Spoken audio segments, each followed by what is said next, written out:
اول شي ندخل على البروجرام. اول شي بنروح على البارامترات مجموعة 15. تمام.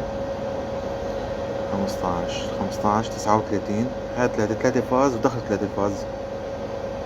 الواحد هي خرج 3 فاز بس 220. تمام. هلا هذا شرط صار يخرج الانفرتر 3 فاز بس شقد هذا حاليا 220 فولت بين الفاز والفاز. طيب هلا نحن بدنا نروح نعطل حماية نقص الفاز. عشان تعطلها بتساوي هذا البي 11 صفرين بتساوي صفر. هلا ما بقى يهتم اذا نقص فاز من فازات. تمام. خلصنا. ايش هو بقى عنا؟ إيه، بدك تروح تفعل وضعية الفاز ونترشي لحاله يغير بارامترات المحرك والخيارات اللي بدك تدخل على البي 4 34 هي تكون صفر. تفعل وضع الفازنتر واحد خالص. هلا شوف لحالنا راح اروح على بارامترات المحرك. شو صار الفولت؟ 220. تمام.